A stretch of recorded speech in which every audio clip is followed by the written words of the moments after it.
बिस्मिल्लाहिर्रहमानिर्रहीम। अस्सलाम वालेकुम। उम्मीद करता हूँ आप सब लोग बहुत ही खैरियत से होंगे। आज हमारे इस आस्क एआई चैनल के ऊपर 100 रील्स मुकम्मल हो चुकी हैं। हम 3 महीने से कंटेंट एआई की डेली एआई अपडेट कर रहे हैं अपने चैनल के ऊपर। आप तक हर वो नॉलेज देने की कोशिश कर रहे हैं, हर वो न्यूज़ देने की कोशिश कर रहे हैं जो कि आने वाले टाइम में बहुत सारे फ़ायदे भी ला सकती हैं, बहुत सारे नुकसान की भी वजह बन सकती हैं। तो आज ये 100 रील्स कंप्लीट होने के बाद हमने डिसाइड किया कि हम अपने चैनल के ऊपर एक कंप्लीट वीडियो अपलोड करें, जिसके अंदर हम लोगों को ये बता सकें कि एआई एक्चुअली है क्या। अब शॉर्ट्स के अंदर ज़ाहिर बात है, आप समझ सकते हैं कि टाइम थोड़ा होता है और बात बहुत ज़्यादा होती है, तो उसको कम से कम वक्त के अंदर लोगों तक पहुंचाने की कोशिश की करते हैं हम। लेकिन इस कंप्लीट वीडियो का सबसे अहम मकसद ये है कि आपको पता चल सके कि एआई है क्या। और इस वीडियो को हमने इस तरह से डिज़ाइन किया है कि एक नॉन टेक पर्सन जिसको एआई और टेक्नोलॉजी के बारे में बिल्कुल भी नहीं पता, एक ग्राउंड रियलिटी पे जाके एक बहुत ही आसान अल्फाज के अंदर हमने इस वीडियो को बनाने की कोशिश कर रहे हैं और उम्मीद करता हूँ आपको पसंद आ जाए। और आपको मैं ये बता दूं कि हमारी कोशिश ये है, क्योंकि एआई आने वाले टाइम के अंदर सिर्फ बड़े बड़े लेवल्स पे जो टेक कंपनीज हैं या बहुत सारे जो काम कर रही हैं कॉरपोरेट लेवल, यहाँ पे ही नहीं सिर्फ जॉब रिप्लेसमेंट की टेंशन, छोटे लेवल पे भी बहुत टेंशन है। अगर आप वेटर हैं, आप कहीं पे कोई मैन्युफैक्चरिंग का काम करते हैं, आप कहीं पे लेबर का काम करते हैं, आपके लिए भी उतनी ही प्रॉब्लम हो सकती है एआई से जितनी कि उनके लिए है। तो आप जैसे लोगों के लिए जिनको एआई से कोई सरोकार है ही नहीं, और क्या वजह है कि ये आपके लिए खतरा बन सकता है, इन सारी चीज़ों को मद्देनजर रखते हुए इस वीडियो को बना रहे हैं हम। और इसके अंदर हम सबसे पहले ये बात करेंगे कि व्हाट इज एआई। हमारी वीडियो के जो टॉपिक्स हैं उसमें सबसे पहला टॉपिक है व्हाट इज एआई। हम एआई के बारे में जानेंगे। उसके बाद हम सेकंड नंबर पे जानेंगे कि एआई की हिस्ट्री क्या है। आया कि ये 1 साल 2 साल में जो बूम आया है इतना एआई का, आया कि ये 2 साल में इतनी तरक्की कर ली है मतलब इंसानों ने, या इसकी कोई हिस्ट्री भी है, और अगर है तो वो क्या है। तो इंशाल्लाह इस वीडियो में हम डिस्कस करेंगे। उसके बाद हम लोग डिस्कस करेंगे कि हाउ एआई लर्न, एआई सीखता कैसे है, एआई कैसे ये चीज़ें सीख रहा है और इंसानों से बेहतर कर पा रहा है। उसके बाद हम लोग देखेंगे इसके प्रॉस एंड कॉन्स को, देखेंगे इसके फायदे और नुकसान, उन दोनों चीज़ों पे हम एक डिटेल में बात करेंगे। उसके बाद हम लोग बात करेंगे कि आने वाले टाइम में एआई क्या वाकई नहीं सबके लिए खतरा है भी कि नहीं, सिर्फ ये अफवाहें ही तो नहीं है। सिर्फ इस बारे में हम मुकम्मल डिटेल में बात करेंगे और लास्ट में हम इसका एक कंक्लूजन निकालेंगे और इस बात का एक पूरा नतीजा निकालेंगे और आप तक ये वीडियो मुकम्मल इंशाल्लाह पहुंचाएंगे। तो शुरू करते हैं हम अपने पहले टॉपिक से, जो है what is AI. AI AI stands for artificial intelligence. अब एक लफ्ज आ गया है आर्टिफिशियल, आपने सबसे पहले इस चीज पे गौर करना है। मैं फिर से ये बताता चलूं कि ये वीडियो इस तरह डिजाइन की जा रही है कि हर आम इंसान को समझ आ सके। तो थोड़ा सा अपना वक्त दीजिएगा, इंशाल्लाह आपको हर चीज समझ आ जाएगी एआई के बारे में। एक आर्टिफिशियल चीज, जैसे कि हम आर्टिफिशियल फ्लावर्स देखते हैं, आर्टिफिशियल किसी भी चीज के बारे में हम कह देते हैं यार ये आर्टिफिशियल है, ये नकली है। सोना, ज्वेलरी, अब बहुत सारी चीजों के लिए आर्टिफिशियल लफ्ज इस्तेमाल करते हैं, क्या कि ये उसकी नकल है, ये असल नहीं है। तो इससे तो पता चल गया कि ये एक नकल है, आर्टिफिशियल चीज है ये। इंटेलिजेंस, इंटेलिजेंस आपकी सोच, आपकी जहानत, आपकी याददाश्त, इंसान को यही चीज है जो दुनिया में सबसे अफजल बना के रखती है। बहुत सारी चीजों से, जानवरों से, अशरात से आपको सबसे अफजल बना के रखती है क्या चीज? आपका दिमाग। और जब आपका दिमाग ही कॉपी कर लिया जाए तो तब आता है एआई, आर्टिफिशियल इंटेलिजेंस। एक मसनूई तैयार करदा दिमाग जो सोच सके, आंसर कर सके, खुद से डिसीजन ले सके, ऐसी चीज को कहते हैं एआई। अभी हम इस स्टेज तक गए नहीं है जहां पे वो खुद से भी डिसीजन ले सके, लेकिन हम आसान लफ्जों में आपको समझाने की कोशिश करते हैं कि आर्टिफिशियल इंटेलिजेंस क्या है। एक ऐसा कंप्यूटर जो सोच सके, जो रिस्पॉन्ड कर सके, जो सीख सके और खुद से अपने आप को डेवलप कर सके।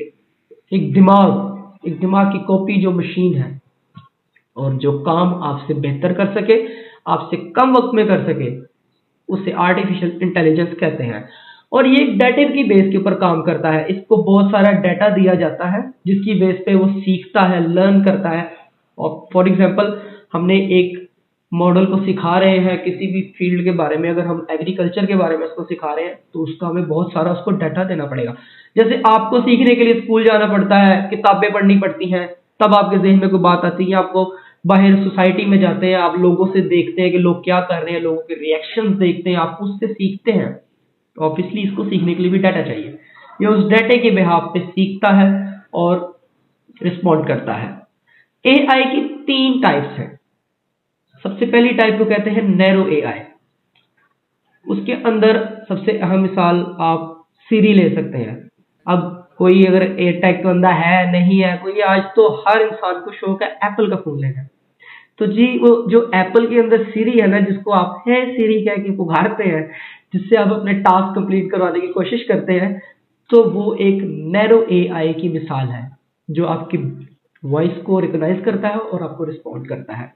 तो ये चैटबॉट्स काफ़ी, आप इसकी एक मिसाल है, एक बहुत ही छोटे लेवल पे चैटबॉट्स, चैट जीपीटी जितने हाई क्वालिटी लेवल के चैटबॉट्स नहीं, छोटे लेवल के चैटबॉट्स अगर आपने किसी वेबसाइट पे देखे हो, तो वो एक नैरो एआई की बेहतरीन मिसाल है। उसके बाद आते हैं जनरल एआई। एक ऐसा एआई जो इंटेलेक्चुअल टास्क में सीख सके और खुद से आंसर कर सके। इसके अंदर हम बेसिकली प्रेडिक्शन ले रहे होते हैं, उसको हम एक डाटा देते हैं जिसके आंसर वो प्रेडिक्ट करता है, और इसको हम कहते हैं जनरल एआई। उसकी सबसे बड़ी मिसाल चैट जीपीटी है। अगर आपको चैट जीपीटी के बारे में नहीं पता तो इस वीडियो के एंड तक आपको चैट जीपीटी के बारे में भी पता चल जाएगा, क्योंकि आज मोस्ट कॉमनली ये लफ्ज यूज होता है जो एआई का है नहीं है। चैट जीपीटी एक ऐसा वर्ड बन गया है जो आज हर इंसान के जुबान पे है ऑलमोस्ट। उसके बाद आता है सुपर इंटेलिजेंस। इसको हम एजीआई भी कहते हैं, आर्टिफिशियल जनरल इंटेलिजेंस। और इसके अंदर क्या होता है कि एक रोबोट इंसान की जो इंटेलिजेंस है उसको क्रॉस कर जाएगा। अभी हम इस स्टेज तक गए नहीं हैं, लेकिन तमाम कंपनीज यही कोशिश कर रही हैं कि हम इस स्टेज को क्रॉस करें जहां पे रोबोट्स इंसान से ज्यादा इफेक्टिव हो, एफिशिएंट हो और ज्यादा एफर्ट डाल सकें और इंसान से ज्यादा तेज काम कर सकें। आपको अगर एक प्रॉब्लम सॉल्व करने में 1 साल लगता है मैथ की, तो उसको वहां पे वो सिर्फ चंद मिनट लगेंगे, शायद सेकंड्स। वहां पे वो एआई खुद से अगले एआई डेवलप कर सकेगा। वहां पे बहुत सारे ऐसे काम होंगे जो इंसान की सोच से परे हैं। उसकी बेहतरीन मिसालें साइंस फिक्शन मूवीज अगर आपने देखी हैं, जहाँ पे रोबोट्स के बारे में मूवीज देखी हैं अगर आपने, उसकी बहुत बेहतरीन मिसाल है।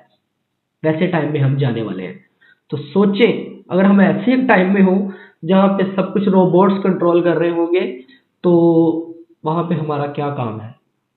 शायद हम कुछ फायदे भी उनसे उठा रहे हो, शायद हम उससे कुछ नुकसान भी उठा रहे हो।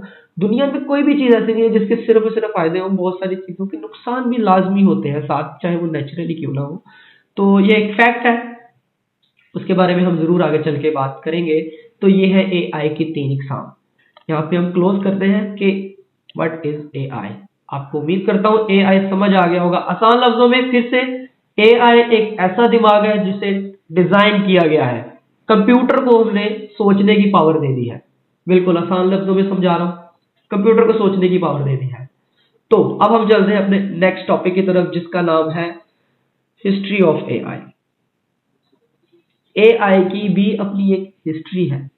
एआई 2 साल में या 3 साल में बूम जो पकड़ गया है, ये 2-3 साल की बात बिल्कुल भी नहीं है। अगर आपने इसको 1 साल पहले सुना है या 6 महीने पहले सुना है, 2 साल पहले सुना है, तो आपको लगा होगा कि शायद एक नई टेक्नोलॉजी बनाई और वो सिर्फ बाहर आ गई। ऐसा कुछ नहीं है। एआई तब से है। अगर आप ये वीडियो इंडिया में बैठे देख रहे हैं या पाकिस्तान से देख रहे हैं, तो हम दोनों मुल्कों के लिए एक सवाल ये है कि जब पाकिस्तान और इंडिया अंग्रेजों के खिलाफ आज़ादी की जंग लड़ रहा था ना, तब दुनिया में कहीं बैठे कुछ साइंटिस्ट ये चीज सोच रहे थे कि हम कुछ ऐसे कंप्यूटर बनाएं जो खुद से डिसीजन ले सके, ताकि इंसान की जो एफर्ट्स हैं वो कम हो जाए, इंसान को काम कम करना पड़े और वो काम कंप्यूटर खुद से करना शुरू कर दें। तो हम लोग यहाँ पे जंगें लड़ रहे थे, हम लोग फ्रीडम फाइटर्स बने हुए थे, हम लोगों ने मुल्क आज़ाद करवाए, हमने उन दोनों मुल्कों की इकॉनमी को कैसे, वो उन चीज़ों के बारे में बात नहीं करना चाहते, लेकिन आपको पता है कि हमने इन दोनों कंट्रीज को कैसे चलते हुए देखा है। तो जब हम लोग इन चीज़ों से गुजर रहे थे ना, तो दुनिया में कहीं कुछ बैठे साइंटिस्ट ये चीज़ें सोच रहे थे। सोचे कि ये कितनी पुरानी चीज़ है। 1940 से लेकर 1950 के जो 10 साल का ये वक्फा है, इसके अंदर कुछ साइंटिस्ट इस थ्योरी को पेश कर चुके थे, कुछ साइंटिस्ट, और वो आपस में ये डिस्कस कर रहे थे कि हम कैसे कंप्यूटर को, मशीन्स को, उसको इंडिपेंडेंट कर सकते हैं, सोचने की पावर दे सकते हैं, जो खुद से खुद को डिजाइन कर सके, मजीद बेहतर कर सके, अपडेट कर सके। जबकि ये एक थ्योरी थी। हमारे दिमाग बेसिकली न्यूरॉन्स के थ्रू काम करता है, पैगाम पहुंचाते हैं न्यूरॉन्स आपस में, और उस पे यहाँ पे एक्शन लेता है। जिसम ने हैंड, हमारे हाथ कैसे मूव कर रहे हैं, मैं आंखें कैसे मूव कर सकता हूँ, ये सारी चीजें दिमाग कंट्रोल कर रहा है। तो दिमाग को जो ये काम है न्यूरॉन्स कर रहे होते हैं। तो यहाँ से एक आर्टिफिशियल न्यूरॉन्स बनाने का एक आइडिया आया, जिसे उन्होंने थ्योरी पेश की, लेकिन बहुत से लोग उस चीज को डिनाई कर रहे थे कि ये चीज पॉसिबल नहीं है, लेकिन बहुत से लोग उस चीज के ऊपर एग्री भी हुए। फिर 1956 इधर एक डार्क माउथ के नाम से एक कॉन्फ्रेंस रखी गई, एक मीटिंग रखी गई, जिसके अंदर एक कुछ ऐसे साइंटिस्ट ही मौजूद थे जो इस थ्योरी को रियलिटी में देखना चाहते थे, और उन लोगों ने तब इस लफ्ज की इजाद की, आर्टिफिशियल इंटेलिजेंस। यहाँ पे इस चीज को ये नाम दिया गया। उसके बाद दौर आया 1960 से 1970 का। ये एआई के लिए एक विंटर का काम कर रहा था, विंटर एरा था ये बेसिकली, क्योंकि ये बहुत ही ठंडा 10 साल गुजरे। यहाँ पे जो फंडिंग मिली हुई थी साइंटिस्ट को रिसर्च के लिए, वो फंडिंग बंद हो गई। लोगों का इंटरेस्ट इन चीज़ों से हट गया, क्योंकि कोई रिजल्ट नहीं मिल पा रहे थे। रिजल्ट क्यों नहीं मिल पा रहे थे? तब हमारे पास इतने स्ट्रॉन्ग सिस्टम्स नहीं थे, कंप्यूटर नहीं थे ऐसे जो इतने बड़े डाटा को प्रोसेस कर सकें, इतने बड़े डाटा को लर्न कर सके, और हमारे पास डाटा भी नहीं था इतना जो किसी भी सिस्टम को सिखाने के लिए जरूरी है। क्योंकि आज हमारे पास डाटा के लिए सबसे बड़े रिसोर्सेज, आप ऑब्वियसली फेसबुक ने बहुत डाटा इकट्ठा किया, सब जानते हैं इस बारे में। हमारा हमसे ज्यादा हमारे बारे में गूगल जानता है, हमसे ज्यादा हमारे बारे में फेसबुक जानता है। तो ये चीजें तो एक कॉमन पर्सन को भी आज पता ही है कि हमारा डाटा किस हद तक यूज किया जाता है।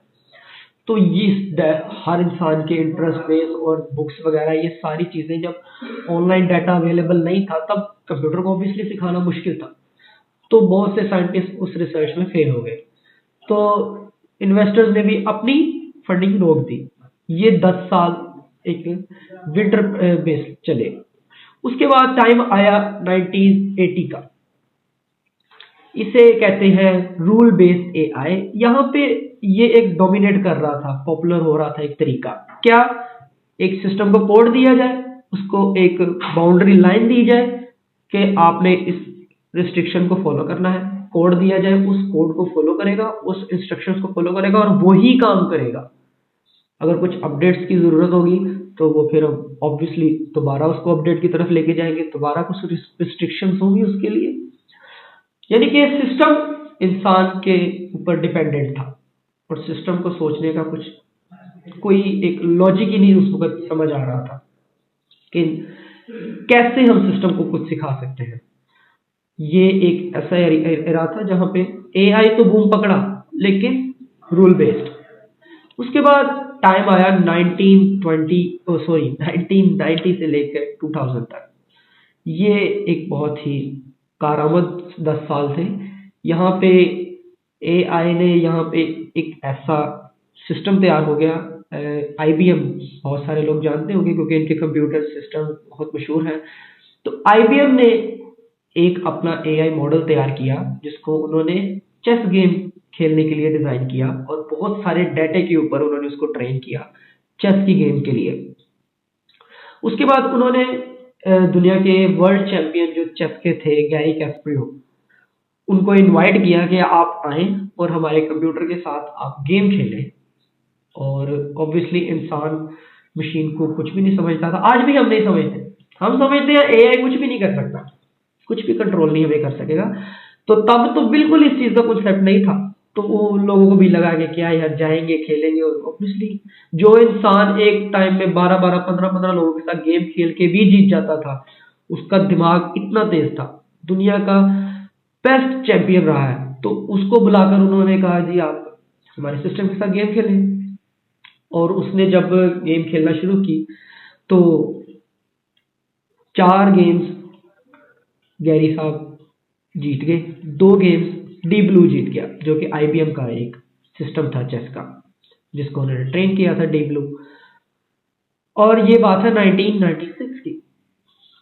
यहाँ पे तो इंसान ऑब्वियसली जीत गया, लेकिन अगले ही साल 1997 में दोबारा एक कंपटीशन रखा गया गैरी कैस्परो के साथ ही, और यहाँ पर एक झटका लगा, क्योंकि एक वर्ल्ड चैंपियन खुद से रिजाइन कर गया। उसने कहा कि मैं अब मजीद आगे गेम नहीं खेल पाऊंगा, क्योंकि सिस्टम मेरे से अच्छा खेलना शुरू कर गया है। तो जहां से एआई स्ट्रांग होना शुरू हो गया। इसकी एक और मिसाल गेमिंग से ही अगर लेंगे तो 2016 में गूगल ने भी एक गूगल अल्फा गो के नाम से एक प्रोजेक्ट लॉन्च किया, जिसके अंदर एक डीप लर्निंग के बेस के ऊपर उन्होंने एक सिस्टम तैयार किया, जिसके अंदर उन्होंने चाइनीज गेम को लिया जिसका नाम है गो। तो अल्फा गो उसको रिप्रेजेंट कर रहा था, एक चाइनीज गेम तैयार की जिसके अंदर उन्होंने बहुत सारे चाइनीज गो प्लेयर बुलाए और उसको उसके साथ खेलने को दिया, ताकि सिस्टम सीख सके, ट्रेन हो सके। तो उसके बाद उन्होंने इस गेम के भी वर्ल्ड चैंपियन को लिया और उसके साथ कंपटीशन करवाया, और हैरत अंगेज नतीजा निकला। और वो रिजल्ट क्या था, एक गेम इंसान जीता और 4 गेम सिस्टम जीता। मतलब कि एआई इतना स्ट्रांग हो चुका था। ये 2016 की बात मैं आपसे शेयर कर रहा हूँ। हम बात कर रहे हैं एआई की हिस्ट्री के बारे में। उम्मीद करता हूँ आप लोग बोर नहीं हो रहे होंगे। और इसके बाद वो एरा शुरू हुआ जब दुनिया में एआई का बूम आ गया। नवंबर 2022 चैट जीपीटी लॉन्च किया गया ओपन एआई की तरफ से। और चैट जीपीटी की मकबूलियत का अंदाजा हम लोग यहां से लगा सकते हैं कि फेसबुक को अपने 1 मिलियन यूजर कंप्लीट करने के लिए 10 महीने लगे थे, वहीं पे इंस्टाग्राम को अपने 1 मिलियन यूजर इकट्ठे करने के लिए 2.5 मंथ लगे थे, 2.5 महीने। और उसके बाद चैट जीपीटी को 1 मिलियन यूजर इकट्ठे करने में सिर्फ और सिर्फ 5 दिन लगे। आप यहां से अंदाजा लगा सकते हैं कि एआई कितनी जल्दी मकबूल हो गया चैट जीपीटी। और चैट जीपीटी ने आके ना सिर्फ लोगों को अट्रैक्ट किया, बल्कि बहुत सारी मल्टीनेशनल टेक कंपनीज की रातों की नींद उड़ा दी, जिसमें गूगल भी शामिल है, क्योंकि डोमिनेट कर रहे थे वो लोग दुनिया पे टेक इंडस्ट्री में। गूगल सर्च इंजन है दुनिया का सबसे बड़ा, लेकिन गूगल का एक क्या है कि आप जाके गूगल पे कुछ सर्च करते हैं तो बहुत सारे लिंक्स आ जाते हैं। अब मुझे नहीं पता कौन से लिंक के अंदर ऐसा डाटा है जो मुझे चाहिए। तो चैट जीपीटी, आसान लफ्जों में मैंने आपसे कहा था कि मैं चैट जीपीटी के बारे में बताऊंगा। अगर आप में से किसी को चैट जीपीटी के बारे में नहीं पता और समझ नहीं है कि ये क्या है, क्यों इसकी इतना बूम है, ये आसान लफ्जों में आपका दोस्त है। आप इसको कुछ भी पूछे, ये आपको जवाब देगा। आप इससे कोई भी बात करें, ये आपको उसी लैंग्वेज में आंसर करेगा, आपकी ही लैंग्वेज में आंसर करेगा, आपके ही पॉइंट ऑफ व्यू से आपको आंसर करेगा। आप कोई भी बात पूछ के देखें इसे, आपको जवाब दे देगा। आपने होमवर्क करवाना है, आपने जॉब के बारे में पूछना है, अपने प्रेजेंटेशन के बारे में पूछना है, आपने किसी चीज के बारे में रिसर्च करनी है, वटेवर आपने कुछ भी करना है, आपने एआई के बारे में पूछना है, तो भी आप चैट जीपीटी से पूछ सकते हैं। तब तक ऐसे और कोई ऐसा प्लेटफॉर्म नहीं था। उसके बाद ऑब्वियसली मार्केट में बहुत सारे प्लेटफॉर्म आ गए हैं, लाइक गूगल का जेमिनाई है, उसके बाद क्लाउड है, बहुत सारे ऐसे अब तो चैटबॉट्स आ चुके हैं मार्केट में। एलएलएम मॉडल भी कहते हैं। हम किसी और वीडियो में जरूर डिस्कस करेंगे what is LLM, chat GPT कैसे काम करता है और ये एलएलएम मॉडल्स होते क्या हैं और ये कैसे डिजाइन किए जाते हैं। तो इस बारे में हम एक मुकम्मल वीडियो जरूर आपके लिए बनाएंगे इंशाल्लाह। तो अभी हम दोबारा अपने टॉपिक की तरफ आते हैं। इसके बाद चैट जीपीटी की इतनी मकबूलियत हो गई कि इन कंपनीज की रातों की नींद उड़ गई, और गूगल का तो ये हाल है आज करंटली कि गूगल जैसे ही कोई चैट जीपीटी या कोई भी कंपनी अपना को मॉडल लॉन्च करती है तो गूगल को 15-20 दिन, एक महीने के अंदर कोई ना कोई, इससे भी कम वक्त में अपना कोई ना कोई मॉडल लॉन्च कर ही देता है। और उस मॉडल का वो रिजल्ट्स होते नहीं है, क्योंकि गूगल को परेशानी है इस वक्त के डोमिनेट वो कर रहा था, और अभी उसके लिए एक बहुत बड़ा कंपटीटर आके खड़ा हो गया उसके लिए, ओपन एआई। तो उसके बाद चैट जीपीटी आ जाने के बाद दुनिया बिल्कुल वैसी नहीं रही जैसी पहले हुआ करती थी, और आने वाले टाइम में बिल्कुल वैसी नहीं रहेगी जैसी आज है। और इम्पैक्ट इसका हमें एजुकेशन सिस्टम के अंदर भी देखने को मिलेगा, जॉब्स में ऑब्वियसली मिलेगा। थर्ड वन, हमें बिजनेस में इसका देखने को मिलेगा इम्पैक्ट। हम इसका इम्पैक्ट हेल्थ कैरियर में देखेंगे। हेल्थ सेक्टर में एआई बहुत अच्छी अच्छी इनोवेशन लेकर आ रहा है, जहाँ पे बहुत सारी ऐसी बीमारियां हैं जिसको डायग्नोस करना एक इंसान के लिए शायद मुश्किल है, ये बहुत टाइम टेकिंग प्रोसेस है, वहाँ पे एआई बहुत आसानियां पैदा कर रहा है। और वॉर तक सेम नहीं रहने वाले, आने वाले टाइम में जंगें इंसानों के थ्रू नहीं लड़ी जाएंगी, रोबोट्स ही लड़ेंगे। जंगें तो होंगी, और लेकिन ये है कि हमें इसके अंदर अपने इंसानों की जानें नहीं गंवानी पड़ेंगी। वही कंट्री डोमिनेट करेगी, वही रूल करेगी जिसके पास एक आर्मी, एक स्ट्रॉन्ग रोबोटिक आर्मी होगी। इन चीज़ों के बारे में हम फिर कभी बात करेंगे। आज का हमारा टॉपिक यही है कि व्हाट इज एआई। अभी तक हम एआई की हिस्ट्री के बारे में बात कर रहे हैं। हमने जाना कि एआई 1940 से शुरू हुआ और 2022 में एक रेवोल्यूशन आ गई, और इसका इम्पैक्ट एजुकेशन सिस्टम में बहुत देखने को मिलेगा। आपकी क्लासरूम्स अब एक जैसे नहीं रहेंगे, वहाँ पे आपको एक लेक्चर विजुलाइज दिखाए जा सकते हैं। एक टाइम था जब लोगों को एक एडोब फोटोशॉप के अंदर कोई पिक्चर एडिट करके दे देता था ना, कोई बैकग्राउंड चेंज करके दे देता था, कोई उसकी हेयर स्टाइल चेंज करके दे देता था, कुछ भी अगर वट एवर आपकी वीडियो के अंदर, आपकी पिक्चर्स के अंदर एडिटिंग ऐसी हो जाती थी, तो यार ये तो कमाल चीज बन गई है। आज ये काम एआई सेकंड्स में कर सकता है।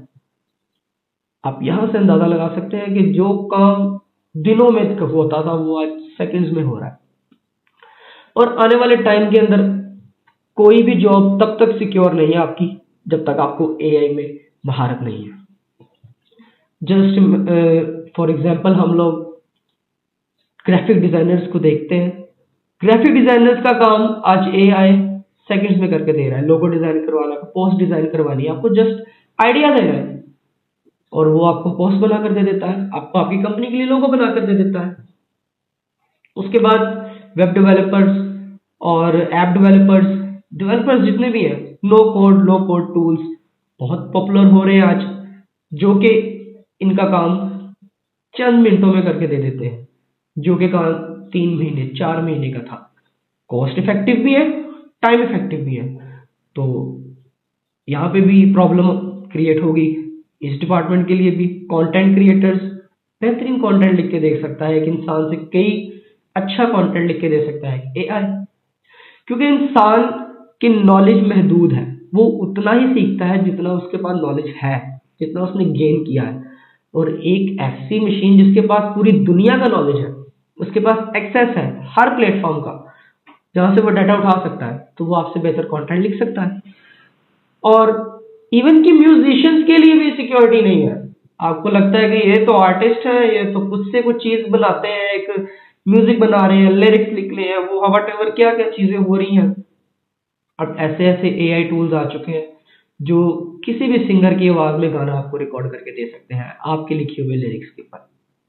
यहाँ पे तो सिंगर्स भी सिक्योर नहीं रहे, यहाँ पे तो म्यूजिशियंस भी सिक्योर नहीं रहे, क्योंकि यहाँ पे आप अपनी मर्जी का म्यूजिक जनरेट कर सकते हैं सिर्फ एक प्रॉम्प्ट लिखकर। उसके साथ फिल्म मेकिंग, ऐसे ऐसे टूल मार्केट में आ चुके हैं जो कि रनवे एमएल है। अब सोरा अभी लॉन्च तो नहीं हुआ ऑब्वियसली पब्लिकली, लेकिन सोरा के बहुत अच्छे रिजल्ट्स हैं। रनवे एमएल है, मिड जर्नी है, बहुत सारे ऐसे टूल हैं। अब तो अडोबी ने भी अपना लॉन्च कर दिया है text to video model. Kling है चाइना का। आपको हमारे शॉर्ट्स के अंदर ये सारी वीडियोस के बारे में बताया गया है। कौन कौन से टूल्स किस किस कंपनी के किस किस काम आते हैं। हमारी जो शॉर्ट वीडियोस है वो डेली अपडेट्स के साथ है और हम अभी भी डेली अपडेट्स दे रहे हैं। चलते हैं अपने टॉपिक की तरफ वापस। मैं ये नहीं कह रहा कि आपकी जॉब चली जाएगी, बिल्कुल नहीं जाएगी। सिर्फ उनकी जॉब जाएगी, उनकी जॉब खतरे में है जो लोग एआई के साथ मिलकर काम नहीं करेंगे। एआई के साथ मिलकर काम करेंगे, आने वाले टाइम में जॉब्स उनको मिलेंगी जो एआई को यूज करना जानते हैं। एआई तब तक कुछ नहीं करके दे सकता जब तक आप उसको कमांड नहीं देंगे। कमांड देनी आनी चाहिए आपको। अगर आप एक अच्छा प्रॉम्प्ट लिखना जानते हैं, अगर आपके पास ग्राफिक डिजाइनिंग की अच्छी नॉलेज है, तो आप एक बहुत बेहतरीन उसको प्रॉम्प्ट दे सकते हैं कि मुझे एक ऐसा लोगो चाहिए जिसका ये वेक्टर होना चाहिए, ये कलर थीम होनी चाहिए, ये इसका ये साइज होना चाहिए। आप हर चीज अगर उसको बता सकते हैं। एक नॉर्मल पर्सन मैं हूं, मुझे अगर ग्राफिक डिजाइनिंग नहीं आती तो मैं सिर्फ उसको ये प्रॉम्प्ट दे सकता हूँ कि मुझे एक इस तरह का लोगो चाहिए इस नाम का, वो बनाकर दे देगा। लेकिन एक ग्राफिक डिजाइनर क्योंकि उस चीज की समझ रखता है और एआई टूल को भी चलाना जानता है, उसकी जॉब कहीं नहीं जाएगी। क्यों? क्योंकि वहां पे वो अपने नॉलेज को और एआई को मिलाकर टाइम बचाते हुए जो काम वो 4 दिन में, 5 दिन में, महीनों में करता था, वो चंद सेकंड्स के अंदर कर सकता है। यहीं पे डेवलपर्स का भी सेम सिनेरियो है। अच्छा प्रॉम्प्ट देना आता है और आप काम कर सकते हैं। फिल्म मेकिंग में अगर आपको अच्छे स्टोरी देनी आती है, अच्छी कॉन्सेप्ट देने आते हैं, आप एक अच्छे तरीके से विजुअलाइज कर सकते हैं वीडियो को। और वो आप क्लिप्स अभी पूरे पूरे तो नहीं बनते, 1 मिनट 2 मिनट से ज्यादा आप नहीं बना सकते, लेकिन ये कि आने वाले टाइम में ये टाइम ड्यूरेशन बढ़ जाएगी। लेकिन अगर आप 1 1 मिनट का भी क्लिप बनाते हैं और उसको जोड़ते हैं 25 मिनट की, 30 मिनट की वीडियो एक बनाना, मूवी बनाना आज कोई मुश्किल काम नहीं है। तो अगर आप एक अच्छे प्रॉम्प्ट इंजीनियर हैं, आप प्रॉम्प्ट इंजीनियरिंग सीख लेते हैं, तो आपके लिए फायदा है। तो अब हम यहाँ पे इसको क्लोज करते हैं और अब हम चलते हैं अपने नेक्स्ट टॉपिक की तरफ, जो है हाउ एआई लर्न। इसको हम ज्यादा डिस्कस नहीं करेंगे, छोटा सा मैं एक आइडिया आपको दे दूंगा ताकि सिर्फ एक आइडिया क्लियर हो जाए आपका कि एआई कैसे सीखता है। क्योंकि अगर हम इसको डिस्कस करने जाएंगे तो शायद हम 3 से 4 घंटे इसके ऊपर ही बात करते रहे, और नॉन टेक पर्सन के लिए स्पेशली ये वीडियो है, तो मे भी आपको समझ में ना आए, तो बिल्कुल ग्राउंड रियलिटी पे जाके बात करूंगा बहुत ही आसान लफ्जों में। हाउ एआई लर्न, आसान लफ्जों में ये है कि एआई, मैंने पहले भी बताया, डाटा की बेस पे सीखता है। आप जितना उसको डाटा देंगे वो उतना सीखेगा। अब इसके अंदर 3 किस्म का डाटा होता है। एक होता है सुपरवाइज्ड डाटा, जो सुपरवाइज्ड लर्निंग कहते हैं, अनसुपरवाइज्ड और रीइंफोर्समेंट, 3 टाइप होती है। और इसके अंदर जो सबसे पहला है सुपरवाइज्ड, इसके अंदर मैं एक मिसाल देके आपको समझा देता हूँ कि आपने एक मॉडल ट्रेन करना है। इसके अंदर हम प्रिडिक्शन मॉडल लेके चलते हैं, इसके अंदर हम प्रिडिक्ट करवाते हैं उससे कि ये होगा तो ये होगा तो क्या रिजल्ट निकलेगा, और ये हमने पहले ही इसको बता रखा होता है। फॉर एग्जाम्पल, हमने एक मॉडल को ट्रेन करना है, उसको हमने एक बास्केटबॉल दी पिक्चर और एक हमने दी फुटबॉल। दोनों गोल हैं और दोनों ही खेलने के काम आती हैं। अब हमने उसको प्रेडिक्ट कर दिया कि अगर ये पिक्चर तुम्हारे सामने आए तो तुमने इसके बारे में क्या बताना है कि ये बास्केटबॉल है, अगर ये आए तो तुमने बताना है ये फुटबॉल है। ठीक है। और उसके बाद अगर मैं उससे मिलती जुलती कोई चीज दूंगा तो वो कुछ चीज प्रेडिक्ट करेगा कि ये शायद ये हो सकती है। अगर मैं तीसरी बार उसको कोई फुटबॉल ही दिखाता हूँ तो वो प्रेडिक्ट कर देगा कि फुटबॉल है। तो ये एक सुपरवाइज लर्निंग में आता है। अगर कुछ टेक पर्सन देख रहे हैं वीडियो, तो अगर उनको लगे कि मैंने बहुत ही अच्छे तरीके से नहीं बताया तो कमेंट में मुझे सजेस्ट कर सकते हैं, लेकिन मैं कोशिश कर रहा हूँ नॉन टेक पर्सन को डील करने के लिए। सुपरवाइज लर्निंग हमने डिस्कस कर ली। अनसुपरवाइज लर्निंग में हम इस तरह का डाटा लेते हैं जिसमें टेक्स्ट फॉर्म भी हो सकती है, पिक्चर फॉर्म भी हो सकती है। तो इसके अंदर हम लोग एक मिसाल ले लेते हैं, एक एरिया है लाइक लाहौर है, तो इसके अंदर ये एक डिस्ट्रिक्ट है, उसका हमने डाटा दिया उसको, इसके अंदर पॉपुलेशन इतनी है, इसके अलावा यहाँ पे जो मर्द है उनकी तादाद इतनी है, औरतों की इतनी है, और इनकी इतनी एक पर कैपिटा इनकम इतनी है, और इसकी इतनी, एक डाटा उसको दिया गया। ये अनसुपरवाइज डाटा होता है, रॉ फॉर्म में होता है। और थर्ड होता है रीइंफोर्समेंट। इसके अंदर हम मॉडल को रिवॉर्ड या प्लेंटी, इन 2 चीजों के ऊपर ट्रेन करते हैं। अगर वो अच्छा काम करता है तो हम उसे रिवॉर्ड देते हैं, और अगर वो सीखता नहीं, सही तरीके से परफॉर्म नहीं करता, तो उसको कुछ प्लेंटी सिस्टम को डलती है। हम इसके अंदर लाइक आपने एक चेस गेम ट्रेन कर रहे हैं, जैसे मैंने आपको बताया डीप ब्लू के बारे में, एक चेस गेम को जब आप ट्रेन कर रहे हैं तो अगर वो अच्छा खेल रही है तो उसको रिवॉर्ड मिलते रहते हैं, और अगर वो नहीं अच्छा खेली तो उसको पेनल्टी होती है। हम इसको री इन्फोर्समेंट डाटा कहते हैं। ये था थोड़ा सा एक आइडिया जिसके अंदर मैं आपको बता सका कि एआई सीखता कैसे है। बिल्कुल आसान लफ्जों में इसके अंदर दोबारा से हम इसको क्लोज करते हैं। एआई डाटा के ऊपर सीखता है। डाटा कहाँ से आता है? आपसे आता है। आसान, डाटा आपसे आता है। और डाटा के लिए विकिपीडिया सबसे एक बेहतरीन एक बहुत ही पॉपुलर मॉडल विकिपीडिया पे ट्रेन भी किया गया है। कुछ मॉडल्स को जो एक्स है, ट्विटर है, उसके ट्रेंडिंग्स को देखते हुए ट्रेन किया गया है ताकि वो उनको देख कर सीख सके। बहुत सारे ऐसे मॉडल्स हैं जिस वक्त यूज किए जा रहे हैं, तो वो इंटरनेट से डाटा उठा रहे हैं। ऑब्वियसली आप किसी एक मॉडल का सवाल कर रहे हैं, वो आंसर कर रहे हैं, तो वो डाटा कहाँ से आ रहा है? वो सब कुछ नहीं जानता, और वो गलत भी हो सकता है। आपने कभी भी अगर कोई भी प्लेटफॉर्म यूज कर रहे हैं, कोई भी चैटबॉट यूज कर रहे हैं, उसके रिजल्ट्स को आपने हतमी नहीं मान लेना, ये 100% है जी, ये ओके जी, मैंने तो इससे सीखा है। ऐसा बिल्कुल नहीं करना। आपने उसकी वेरिफिकेशन करनी है कि ये आया कि ठीक है भी कि नहीं। ठीक है, बहुत से लोग क्या करते हैं, मैंने अक्सर ये चीज नोट की है, बहस कर रहे होंगे तो बोलेंगे वो मैंने इस तरह की वीडियो देखी, उसमें तो उन्होंने ये बताया, मैंने ऐसी वीडियो देखी, उसमें वो इस चीज में बहस कर रहे होते हैं। जबकि वीडियोस क्या है?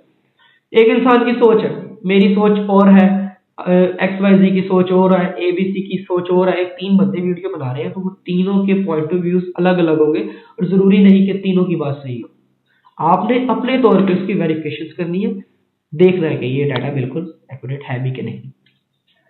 तो अब हमने देख लिया एआई सीखता कैसे है। अब हम बात करते हैं एआई के कुछ प्रॉस एंड कॉन्स के बारे में, कि आया कि इसके कुछ नुकसान है और कुछ फायदे हैं। सबसे पहले हम बात करते हैं इसके फायदों के बारे में। सबसे पहला फायदा तो यह है कि एफिशिएंस है। और एफिशिएंस कैसे है? एफिशिएंस है एफिशिएंस कैसे है? ये इंसानों की जो टास्क है उसको बहुत ही कम वक्त में कर सकता है और बेहतरीन कर सकता है, और इंसानों से अच्छा कर सकता है। इसकी सबसे बड़ी मिसाल ये ह्यूमन रिसोर्सेज जो हम लोग करते हैं, कॉल सेंटर्स होते हैं हमारे हेल्प के लिए, किसी भी कंपनी के लिए। आप अगर कोई अदारा चला रहे हैं, आप किसी भी कंपनी को हेल्पलाइन पे कॉल करते हैं, वहाँ पे बहुत कुछ उनके नुमाइंदे होते हैं, रिप्रेजेंटेटिव होते हैं, वो आपसे बात करते हैं। ये काम एआई आपसे बेहतर कर सकता है। उसकी क्या वजह है? 24/7 अवेलेबल है, चैटबॉट्स अवेलेबल है वेबसाइट्स के ऊपर। वो वहाँ पे उनसे बात करते हैं कि मुझे ये इशू आ रहा है या मुझे वो इशू आ रहा है, तो वो उनको गाइड कर सकते हैं, और इंसान से ज़्यादा अच्छा गाइड कर सकते हैं। और दूसरा, 24/7 और कॉस्ट इफेक्टिव भी है। एक मुझे स्टाफ हायर करना पड़ रहा है अपने कस्टमर के लिए, उनके सपोर्ट के लिए, फॉर एग्जांपल 10 पर्सन का, और वहाँ पे मुझे उनकी सैलरी कॉस्ट कर रही है कि 1 मिलियन के करीब कॉस्ट कर रहे हैं। तो वहीं पे अगर मुझे 1 लाख में, 2 लाख रुपए, 2.5 लाख रुपए में एआई को पे करना पड़ता है, तो मेरी वहाँ पे कॉस्ट इफेक्टिव होगी, मुझे फायदा हुआ। इस तरह एआई आपकी जॉब्स को खतरा पेश करवाता है। मैं साथ साथ इसलिए गाइड करता जा रहा हूँ, को पता चलता जाए कि कैसे कैसे एआई किस किस फील्ड के लिए खतरा है, और एआई सबके लिए खतरा है। ठीक है, सबके लिए है। आप वेटर है, आपके लिए खतरा है। आगे हम इसके ऊपर बात करेंगे इसी वीडियो के अंदर। उसके बाद ये आपसे बेहतर एफिशिएंस है, 24/7 अवेलेबल है, और कॉस्ट इफेक्टिव है। और अगर हम बात करते हैं इसके कॉन्स के बारे में, इसके नुकसानात के बारे में, तो यहाँ पे सबसे पहला खतरा जॉब्स को है। जॉब्स रिप्लेसमेंट बहुत होगी, ये इसके एक सबसे अहम चीज है, इसको हमें एक्सेप्ट करना पड़ेगा। दूसरा, ये एक्सपेंसिव है। अब आप कहेंगे, पहले हमने कहा कि ये कॉस्ट इफेक्टिव, आप कह रहे हैं एक्सपेंसिव है। एक्सपेंसिव उनके लिए है जो ये मॉडल तैयार करते हैं, उनके लिए ये पर सेकंड एक अच्छी खासी कॉस्ट, मेंटेनेंस की जो कॉस्ट है, डेवलपमेंट की जो कॉस्ट है, उनको चार्ज होती है, उनकी कॉस्टिंग आती है उसके बाद। वो एक महंगा प्रोसेस है, तो ये इसके नुकसान भी हैं। और उसके अलावा सबसे बड़ा नुकसान ये है प्राइवेसी और सिक्योरिटी। हम कहते हैं कि हम आज सिक्योर नहीं है क्योंकि हमारे पास हमारा डाटा फेसबुक, इंस्टाग्राम, वट कितने भी सोशल मीडिया प्लेटफॉर्म्स हैं या वेबसाइट्स हैं जहाँ हमारी इंफॉर्मेशन अवेलेबल है। लेकिन ये उससे भी ज़्यादा खतरनाक है हमारे लिए, कोई प्राइवेसी सिक्योरिटी का खतरा है। कुछ नुकसानात के बारे में मैं आपको प्रैक्टिकली मिसाल देकर समझा देता हूँ। 2018 में उबर की सेल्फ ड्राइविंग कार ने एक पेडेस्टल पे चलते हुए शख्स को हिट कर दिया। एक सेल्फ ड्राइविंग कार, ड्राइवर बीच में बैठा हुआ था, वो उसने उस चीज़ के ऊपर फोकस नहीं किया और अचानक से एक पेडेस्टल पे चलता हुआ शख्स गुजरा और उसने उसको हिट कर दिया, क्योंकि उसके सेंसेस ने उसको टाइम रहते हुए डिटेक्ट नहीं किया। किसी की जान चली गई। उसके बाद टेस्ला, इलॉन मस्क, दुनिया में छाए पड़े हैं टेस्ला और इलॉन मस्क। आज किसी के पास अगर कोई टॉपिक नहीं है तो इलॉन मस्क और टेस्ला तो है ही है। लेकिन आपको पता होना चाहिए, दुनिया में सबसे ज्यादा अगर सेल्फ ड्राइविंग कार्स के अंदर एक्सीडेंट हुए हैं तो वो टेस्ला से हुए हैं। जी, आप इस बारे में जाके रिसर्च कर सकते हैं। मैं कोई एक किस्सा कैसे बताऊं, क्योंकि काफी किस्से मौजूद है, आप इंटरनेट पे जाके देख भी सकते हैं, वीडियोस भी मौजूद है एक्सीडेंट की। और उसके बाद 2010 के अंदर एक स्टॉक मार्केट के अंदर से $1 ट्रिलियन ही गायब कर दिया। जी हाँ, एक ऐसा ग्लिच जिसकी वजह से एक हाई फ्रिक्वेंसी एल्गोरिदम का ग्लिच था ये, उसने $1 ट्रिलियन स्टॉक मार्केट से गायब कर दिया। लोग उस चीज के लेके बहुत ज्यादा परेशान हो गए, बहुत से लोग की सांसें बंद हो गई, इतनी बड़ी अमाउंट और बहुत से लोगों का पैसा लगा हुआ था। लेकिन ये चीज सिर्फ 35 मिनट के लिए रही, 35 मिनट्स के लिए। उसके बाद वो दोबारा रिकवर हो गया सारा कुछ। लेकिन वो 35 मिनट्स जिनका वो पैसा स्टॉक मार्केट में लगा हुआ था, आप सोच सकते हैं एक स्टॉक मार्केट का क्रैश कैसे इसने करवाया। उसके ऊपर बाद में केस भी चला इनफैक्ट, और वो केस के अंदर बहुत सारी सुनवाइयाँ हुई, लेकिन तब इस तरह की कोई बात बाहर नहीं आई कि ये किस वजह से हुआ था। बहुत सारे लोगों को उसका जिम्मेदार माना गया, लेकिन उसके जिम्मेदार एआई ही था, लर्निंग बेस पे था, अभी भी लर्निंग बेस पर ही है। तो ये थे इसके कुछ फायदे और कुछ नुकसान। अब हम बात करते हैं अपने नेक्स्ट टॉपिक के बारे में, कैसे एआई सबके लिए खतरा है भी कि नहीं। ये सबसे इंपॉर्टेंट टॉपिक होने वाला है और आपको मजा आने वाला है, क्योंकि इसके अंदर हम बात करेंगे कि किस तरह ये सबके लिए खतरा हो भी सकता है और नहीं भी। अच्छा, इसकी एक मिसाल लेते हैं हम। एक टाइम था कि इंसान बार्टर सिस्टम से काम चलाता था। बार्टर सिस्टम के बारे में अगर आपको पता है तो ठीक है, अगर नहीं पता तो हम एक्सचेंज करते थे गुड्स विद गुड्स। लाइक मेरे पास जूता है, आपके पास चावल है, तो आपको जूता देकर चावल खरीद सकता हूँ अपनी जरूरत के मुताबिक। और लाइक मैं क्योंकि जूता बनाना सिर्फ जानता हूँ, लेकिन प्रॉब्लम ये आती थी इस मार्केट के अंदर कि हम लोग, मुझे चावल खरीदने लेकिन आपको जूता नहीं खरीदना। तो ये बार्टर सिस्टम को हमने चेंज किया, करेंसी में लाए, करेंसी से हमने बहुत सारी चीजें इजाद की, मतलब हमने सिस्टम जनरेट करते रहे इंसान की भलाई के लिए, ताकि इंसानों को फायदा होता रहे।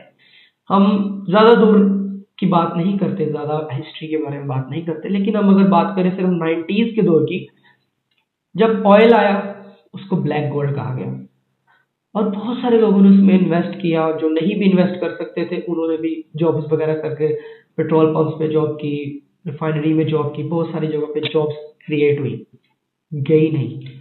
और अगर किसी के पास ऑयल के लिए पैसे नहीं भी थे उसको कोई नुकसान नहीं हुआ। यहाँ पे फर्क है। उसके बाद अगर एक टाइम आया जब कंप्यूटर का दौर आया, बहुत से लोगों ने कंप्यूटर को एक्सेप्ट किया, बहुत से लोगों ने नहीं किया, लेकिन एट दी एंड सबके लिए नुकसान नहीं हुआ। बहुत से लोगों के लिए शायद हुआ भी हो, लेकिन जॉब्स क्रिएट भी हुई। तो आया कि एक नॉर्मल इंसान के लिए जिसको कोई फर्क नहीं पड़ता था, एक मजदूरी, एक दिहाड़ीदार बंदा, एक वेटर, एक लेबर, कुछ भी है काम करता है वो, उसको फर्क नहीं पड़ा इन चीजों से। उसके बाद www एक वेबसाइट्स का ट्रेंड चला, फर्क बहुत से लोगों को नहीं पड़ा। ऐप का दौर आया, अब एक बंदा ऐप बनाना जानता है तो वो कमा रहा है, एक बंदा ऐप बनाना नहीं जानता तो वो नहीं कमा रहा। लोग ऐप लेकिन यूज कर रहे हैं, लेकिन उससे पूरी इंसानियत को कोई फर्क नहीं पड़ा, क्योंकि कुछ को फायदा हो रहा है, कुछ को नुकसान हो रहा है, लेकिन वो एक फाइनेंशियल है, आपके बिजनेस मॉडल है। अगर आपको ऐप बनाना आता है तो कमाई, नहीं आता तो कोई मसला नहीं। नॉर्मल इंसान को वहां पे भी कोई नुकसान नहीं हुआ। उसके बाद एरा आता है हमारे कंटेंट क्रिएशन का। अगर आप कंटेंट बना रहे हैं, वेल एंड गुड है, नहीं बना रहे तो भी कोई नुकसान नहीं है। एआई कैसे सबके लिए नुकसानदेह हो सकता है, कैसे नुकसानदेह हो सकता है? टेक वालों की तो हम पिछली थोड़ी देर पहले जो वीडियो गुजर चुकी है इसके अंदर हम बात कर चुके हैं, कैसे graphic designer, developer, musician, artist, हर चीज के लिए हम लोग देख रहे हैं कि वो कैसे इनके लिए नुकसानदेह हो सकता है। लेकिन अब हम इस पॉइंट पे बात करने वाले हैं नॉर्मल इंसानों के लिए। आप एक वेटर हैं, आप एक लेबर हैं, आपके लिए कैसे नुकसान होगा? आपका रेस्टोरेंट का ऑनर अगर अपनी कॉस्ट इफेक्ट करने के लिए, बचाने के लिए रोबोट्स हायर कर ले, आपकी जॉब चली जाएगी। आप क्या करेंगे? आपको अगर और कोई काम भी नहीं आता, आप कम पढ़े लिखे हैं, आप कैसे सरवाइव करेंगे? अगर आप कोई फैक्ट्री के अंदर असेंबलिंग का काम करते हैं, मैन्युफैक्चरिंग का काम करते हैं, वो मशीन आपसे डबल प्रोडक्शन दे सकती है और आपसे कम कॉस्ट में दे सकती है। मेंटेनेंस, देखिए यहाँ पे दो लोग कमाएंगे, एक जो मॉडल बनाएगा, एक जो मॉडल खरीदेगा, बस, तीसरा कोई नहीं। मॉडल बनाने वाला अपना मॉडल बेचेगा और उसकी सर्विसेज भी बेचेगा, उसकी मेंटेनेंस सेल करेगा, वो तो कमाता ही रहेगा। और एक कॉर्पोरेट और फैक्ट्री वाले जो पर्सन है, जो ऑनर्स है, वो लोग आपको रिप्लेस करेंगे रोबोट्स के साथ। क्यों? क्योंकि वो आपसे डबल काम कर सकते हैं, छुट्टी भी नहीं मांगेंगे, ब्रेक भी नहीं मांगेंगे, कम पैसों में काम करेंगे, उसको सिर्फ मेंटेनेंस पे करनी है उसकी, आपकी जॉब भी जा सकती है। बहुत से ऐसे, दुनिया में कोई ऐसा इदारा नहीं है जो एआई से और रोबोटिक्स से सिक्योर हो। तो मैं फिर वही बात करूं, वो सिक्योर है जो मिलके काम करेंगे या जिनको एआई और रोबोटिक्स यूज करना आता होगा। और इस चैनल का मकसद यही है कि आपको ग्राउंड लेवल पे हर चीज समझा सके, कैसे आप एआई को सीख के अपने रोजमर्रा के अखराजात, अपनी रोजमर्रा की इनकम को सिक्योर कर सकते हैं। अभी मेरे से एक दोस्त ने सवाल किया कि यार ये जो रेडी वाले होते हैं, ये लोग तो फ्रूट बेच रहे हैं, सब्जी बेच रहे हैं, इनको तो एआई कुछ नहीं करेगा। मैं कहा यार इनको भी एआई नुकसान पहुंचा सकता है। उसने कहा जी कैसे? अब ये आपके लिए भी एक इंटरेस्टिंग बात हो सकती है कि इनको कैसे पहुंचा देगा, और रोबोट तो सड़क पे खड़े होकर सब्जी बेचने से रहे, बेच तो सकते हैं लेकिन वहां पे तो कॉस्ट ज्यादा आएगी। कैसे नुकसान पहुंचा सकते हैं? एक इंसान है, वेटर था, कोई लेबर थी, कोई मैन्युफैक्चरिंग कोई फैक्ट्री में था, कंटेंट क्रिएटर था, कुछ भी था, उसकी जॉब नहीं है, उसको आगे कोई जॉब नहीं मिल रही क्योंकि हर जॉब रिप्लेस हो चुकी है। तो उसके पास तो पैसे ही नहीं है खरीदने के लिए। अगर एक सब्जी वाला, एक इंसान ही वहां पे खड़ा सब्जी या फ्रूट बेच रहा है, कुछ भी बेच रहा है वट एवर, तो वो कैसे उसको खरीदेगा? उसके पास तो पैसे ही नहीं है। तो उसने इनडायरेक्ट उसको भी इफेक्ट किया। और शॉप्स का क्या है, ई कॉमर्स ग्रो कर रहा है और आने वाले टाइम में ग्रो करेगा, मजीद ग्रो करेगा। तो दुकानदारों के लिए और शॉप जो लोकल ब्रांड्स चला रहे हैं, आप सबके लिए यही एडवाइस है कि आप ई कॉमर्स पे कन्वर्ट हो जाए। जितनी जल्दी आप ई कॉमर्स पे आएंगे उतनी जल्दी आप सिक्योर होंगे। फिजिकली शॉपिंग मुश्किल हो जाएगी, ऑनलाइन ई कॉमर्स ग्रो कर रहा है और मजीद 2028 के बाद बहुत ग्रो करने वाली है ये मार्केट। ई कॉमर्स कभी डाउनफॉल नहीं अभी देखेंगे आने वाले टाइम में, आई थिंक सो। तो यहाँ पे हम क्लोज करते हैं कि एआई कैसे सबके लिए नुकसानदेह हो भी सकता है और नहीं भी हो सकता है। कि वो बात हेल्थ केयर में डॉक्टर्स भी सिक्योर नहीं है, समझ रहे हैं आप मेरी बात को? डॉक्टर्स का भी यहाँ पे शायद मुश्किल हो जाए अगर वो एआई के साथ काम करना नहीं सीखेंगे। उनको एआई असिस्टेंट्स के साथ काम करना सीखना पड़ेगा। आप किसी भी फील्ड में उठा लें, एआई वहां पे है या आ जाएगा। ये आज की बात नहीं मैं कर रहा, ये हम कॉन्सेप्ट ले रहे हैं 2027-28 के बाद। तो ये 2-3 साल के अंदर आपको खुद को प्रिपेयर करना है इन चीजों के लिए। और इसका लास्ट टॉपिक कंक्लूजन, कंक्लूजन यही है कि जो हम शायद बार बार बोलते आ रहे हैं और मैं दोबारा यही कहूंगा, एआई उसका दोस्त है जो एआई का दोस्त है, एआई उसका दुश्मन है जो एआई का दुश्मन है। आपको एआई के साथ दोस्ती करनी है, आपको इसको समझना है, इसको सीखना है, और इतना सीख लें ताकि आप जॉबलेस ना हो जाए। और उसके लिए बेहतरीन हल लो कोड है। बहुत से कोडर्स के लिए लो कोड एक बुरी चीज हो सकती है, लेकिन मुझे लगता है लो कोड एक फ्यूचर है उन लोगों के लिए जो टेक को नहीं समझते। इवन के इनवीडिया या गूगल ये भी इस वक्त बार बार कह रहे हैं कि बहुत बड़ी टेक कंपनीज यही बार बार अपने स्टेटमेंट्स दे रही है कि आने वाले टाइम में हम प्रोग्रामिंग लैंग्वेज को भी इंग्लिश में कन्वर्ट कर देंगे कि आप सिर्फ प्रॉम्प्ट दें और आपका एक पूरा सिस्टम तैयार हो जाए। आपको सीखना है। और लास्ट में मुझे आप अपने थॉट्स जरूर बताइएगा कमेंट्स में कि आप एआई का फ्यूचर कहाँ देखते हैं। Follow for more AI updates.